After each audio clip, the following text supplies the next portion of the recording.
Hello दोस्तों, आप सभी को स्वागत है आपके अपने YouTube channel Rishabh online classes में। तो आज जो है क्लास 10th का काव्य खंड जो होता है, दो चीज़ होता है, एक काव्य खंड होता है और एक जो होता है गद्य खंड होता है।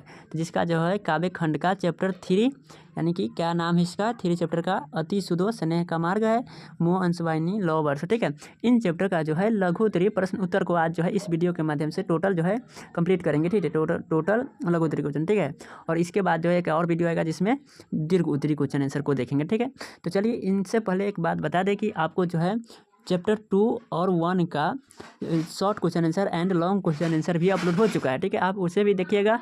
और हाँ, यदि वीडियो या जब पसंद आए तो वीडियो को लाइक करके, चैनल को सब्सक्राइब करके और बेल आइकन को प्रेस कर लीजिएगा, जिससे कि हर एक नए वीडियो का नोटिफिकेशन सबसे पहले और सबसे जल्दी आपके पास पहुँचेंगे। ठीक है, तो चलिए इस चैप्टर को जो है यानी क्वेश्चन आंसर सीरीज को जो स्टार्ट करते हैं। ठीक है, तो चलिए थोड़ा इसको स्क्रॉल अप करते हैं। ठीक है, देखिए प्रश्न पहला है कि कवि प्रेम मार्ग को अति सुदो क्यों कहता है, और इसको नीचे करते हैं। इस मार्ग की विशेषता क्या है, इस मार्ग की विशेषता बता देना है, और यह अति सुदो क्यों कहा जाता है वो भी बता देना। किसका? तो प्रेम मार्ग का। ठीक है, तो चलिए इसको हम उत्तर को जो है बहुत ही शॉर्ट तरीका से और अच्छा भाषा में लिखे हैं। तो देखिए क्या है, कवि ने प्रेम मार्ग को अति सुदो इसलिए कहते हैं कि प्रेम की मार्ग सीधा और सरल होती है।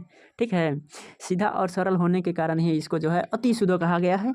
और इस मार्ग की विशेषता है कि इस मार्ग में थोड़ा भी टेढ़ापन, यहाँ ढा होगा, ठीक है, टेढ़ापन नहीं होता है।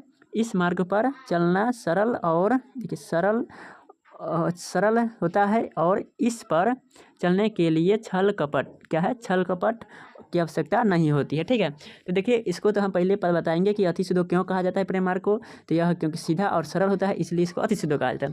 और इसका क्या विशेषता क्या है, तो देखिए विशेषता जो कि है यह जो है टेढ़ापन नहीं होता है, और छल कपट यहाँ यानी कि यह सरल भी होता है और छल कपट की आवश्यकता नहीं होती इस पर चलने के लिए। ठीक है, इन पर जो है सच्चे प्रेमिका चल सकते हैं आराम से। ठीक है, इस पर जो है छल कपट की आवश्यकता नहीं होती है। ठीक है, तो चलिए उम्मीद करता हूँ यह जो प्रश्न समझ में आया, तो अब दूसरे पर हम चलते हैं। ठीक है, तो चलिए इसको तो देखिए नेक्स्ट जो है प्रश्न संख्या 2 है, मन लेहु पै देहु झटांक नहीं से कवि का अभिप्राय है। बताइए यानी क्या अभिप्राय, हाँ क्या अभिप्राय है।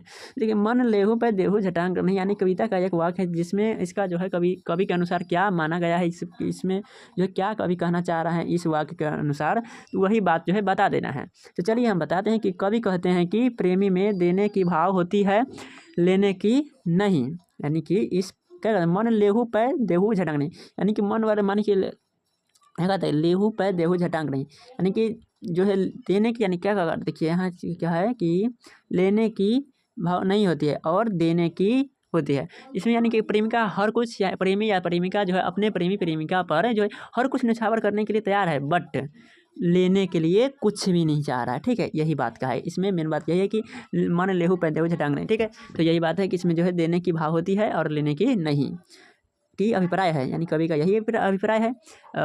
और बात थोड़ा सा लिख दी है कि प्रेमी के लिए अपना सब कुछ न्यौछावर कर सकते, वही बात है।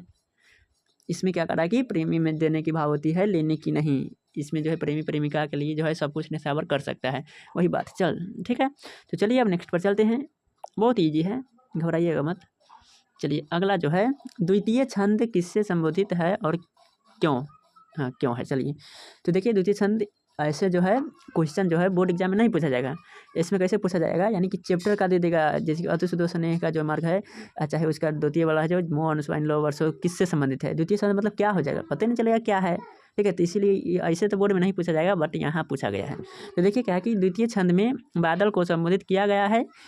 कवि कहते हैं कि दूसरे के उपकार के लिए शरीर धारण करके बादल की तरह दर्शन दो, जल को अमृत के समान बना दो। यानी कि दूसरे में कहा गया किसको संबोधित किया, बादल को संबोधित किया गया है। ठीक है, और कवि कहते हैं कि हम लोगों को जो है हम लोगों को बादल की तरह बनकर जिस प्रकार बादल जो है दूसरों के लिए अमृत की तरह जल बरसाते हैं और जीवन को उनको देते हैं, यानी कि जीवन देते हैं, उसी प्रकार हमको भी हर एक व्यक्ति को, चाहे प्राणी को, चाहे जीव जानवर यानी किसी को भी हमको बादल की तरह जीवन देना चाहिए दूसरे को। ठीक है, बादल क्या हम लोगों को जो पानी देती है तो उसके बदले कुछ लेते हैं नहीं, एकदम अच्छा मन से देते हैं। उसी प्रकार हमको भी किसी के लिए जो है छल कपट किए यानी कि थोड़ा भी मन में संकोच रखे बिना उनका जो है सेवा पानी करना चाहिए, मदद भी करना चाहिए। ठीक है, यही बात है इसमें। ठीक है, बादल की तरह जो है मनुष्य को अपना शरीर धारण करके जो है दूसरों को सुख से बात करना, ठीक है। तो चलिए नेक्स्ट क्या है, नेक्स्ट जो है कुछ उसी प्रकार है, परहित के लिए ही देह कौन धारण करता है, स्पष्ट करिए। तो बात वही है, ठीक है।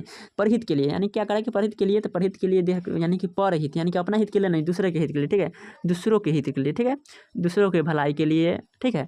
तो देखिए परहित के लिए ही देह बादल धारण करता है, कौन करता है, बादल, ठीक है। इतना भी लिखकर आप निकल सकते हैं, बट इतना लिखने से अच्छा नहीं लगता है क्योंकि 2 मार्क्स का है तो थोड़ा शब्द भी होना चाहिए, ठीक है।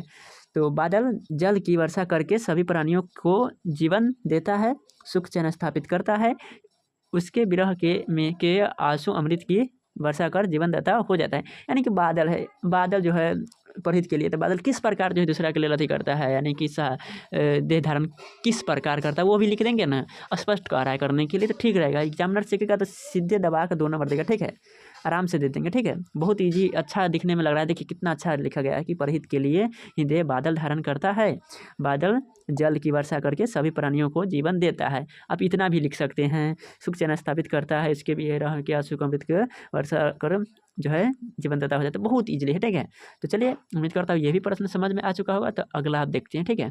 चलिए नेक्स्ट की ओर चलते हैं।